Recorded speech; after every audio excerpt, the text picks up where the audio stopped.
Aujourd'hui, on va parler d'un sujet que beaucoup redoutent, la fiscalité en crypto-monnaie, et pourtant c'est essentiel. La flat tax, les plus-values, l'exemption, comment calculer exactement ce que tu dois à l'État, et surtout l'outil que j'utilise personnellement pour automatiser ma déclaration, CoinTracker. On va voir ensemble comment fonctionnent les impôts français en crypto-monnaie, comment se calcule une plus-value, à partir de quand tu es exonéré, et ensuite je te montrerai même une démo complète sur comment utiliser CoinTracker. Mais avant que la vidéo commence, n'hésite pas à t'abonner à la chaîne YouTube et à activer la cloche pour ne rien manquer sur les prochaines vidéos. La fiscalité crypto. En France, la fiscalité crypto repose sur un principe important, la flat tax à 30%, 12,8 d'impôts plus 17,2 de prélèvements sociaux, appliqués uniquement lorsque tu convertis tes cryptos en euros. Pour prendre un exemple concret, tu investis 100 euros sur Bitcoin et tu revends pour l'équivalent de 110 euros quelques mois plus tard. Tu réaliseras donc 10 euros de plus-value, 110 euros moins 100 euros, ça fait bien 10 euros de plus-value. Sur ce montant-là, tu vas venir payer ta flat tax, c'est-à-dire tes 30%. Donc 30% de 10 euros, on est donc à 3 euros d'impôt. Et c'est tout. Il existe aussi une exonération peu connue. Les ventes de crypto sont exonérées si le total annuel est inférieur à 305 euros. Si tu déclares moins de ce montant-là, tu n'as donc pas besoin de payer d'impôt dessus. CoinTracker, c'est une plateforme internationale utilisée par plus de 1 million d'investisseurs pour suivre leur portefeuille crypto et calculer automatiquement leurs taxes associées. Pourquoi je la recommande? Parce que tu as une synchronisation automatique avec tes exchanges préférés comme Binance, Bitpanda, Coinbase, Kraken ou même tes portefeuilles privés comme Ledger ou Tangem. Tu auras aussi une interface ultra simple, lisible et pensée pour éviter les erreurs de déclaration. La plateforme est reconnue aux US, en Europe et utilisée par des comptables spécialisés. Tu peux même ajouter quelqu'un sur ton compte que tu connais, par exemple ton comptable, pour qu'il ait une vision sur ton portefeuille crypto. Bref, personnellement, je trouve que c'est l'outil qui va te faire gagner du temps et qui me fait gagner du temps au quotidien, qui évite les erreurs de déclaration et qui sécurise ton montant déclaré à l'année. Maintenant, on va passer à la démo. Donc quand tu vas te créer un compte, il va te demander directement de synchroniser tes différents portefeuilles à l'étape 2. Tu auras donc un choix multiple entre les différents portefeuilles éligibles à l'intégration via CoinTracker, comme tu le vois à l'écran. Une fois que tu auras configuré tes différents portefeuilles, tu auras juste à attendre la synchronisation des différentes informations, le temps que CoinTracker contacte tes différents exchanges pour leur demander des informations liées à tes crypto-monnaies. Pour ce qui est de la version payante de CoinTracker, tu auras 3 plans. Le plan Base, le plan Prime et le plan Ultra. Le prix varie de 54 euros par an à 549 euros par an. Bien sûr, c'est pas du tout les mêmes besoins pour un plan Ultra qu'un plan Base, donc n'hésite pas à adapter le plan en fonction de tes besoins. Et dans ces plans, tu retrouveras notamment le nombre de transactions qui va changer. Par exemple, si tu fais moins de 100 transactions par an, tu peux y rester sur un portefeuille Base. Mais par exemple, si tu es un trader qui fait jusqu'à 10 000 transactions par an, tu pourras t'orienter vers le plan Ultra à 549 euros. Donc lors de ton inscription, tu pourras choisir les différentes volontés sur ton utilisation du compte. Donc moi j'ai choisi de suivre toutes mes cryptos et réduire ma facture fiscale. Et ensuite je vais pouvoir connecter mes premières plateformes d'exchange. Donc je vais commencer par un portefeuille classique. Donc on voit qu'on a Tangem, on peut venir sélectionner directement la blockchain associée et son adresse publique. Ça veut dire l'adresse de dépôt de ton portefeuille Tangem.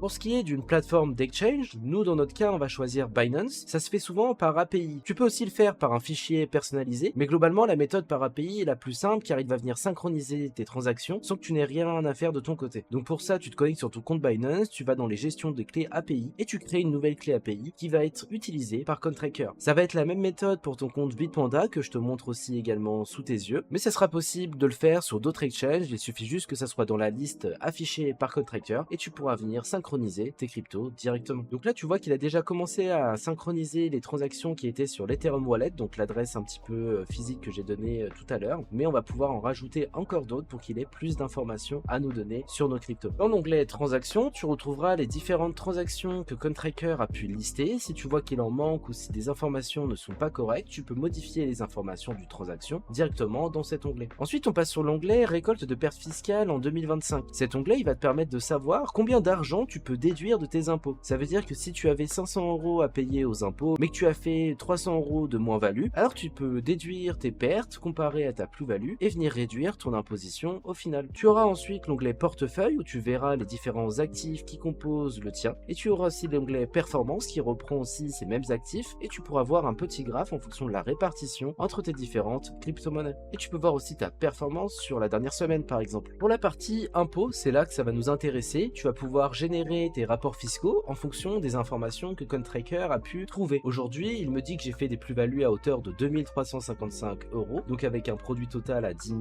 et un coût d'acquisition à 8 000. Donc ces plus-values devront être déclarées à l'administration fiscale. Dans mon cas, c'est juste des données de test, donc c'est pour ça que c'est pas vraiment accurate avec mes vraies données. Mais toi, tu auras tes propres chiffres et ta propre plus-value. Tu vas pouvoir donc télécharger ton formulaire fiscal 2025, soit en rapport CSV ou directement le formulaire que tu peux transmettre aux impôts. Et sur l'onglet portefeuille, en bas à droite, tu as un résumé fiscal. Tu pourras aussi voir les différents rapports fiscaux en fonction des années. Et tu peux télécharger l'année 2024 si tu avais oublié de le transmettre à l'administration fiscale et essayer de voir avec eux pour qu'ils rattrapent un petit peu les erreurs que tu as faites. J'espère que la vidéo t'a plu et que tu as pu apprendre des choses sur CoinTracker et sur la fiscalité des crypto-monnaies de manière générale. Si tu veux tester l'outil, n'oublie pas que tu as le lien qui est directement en première ligne de description. Et comme d'habitude, n'hésite pas à t'abonner à la chaîne YouTube et à activer la cloche pour ne rien manquer. Passe faire un tour aussi sur mon site internet bovymining.com et à très vite pour de prochaines vidéos.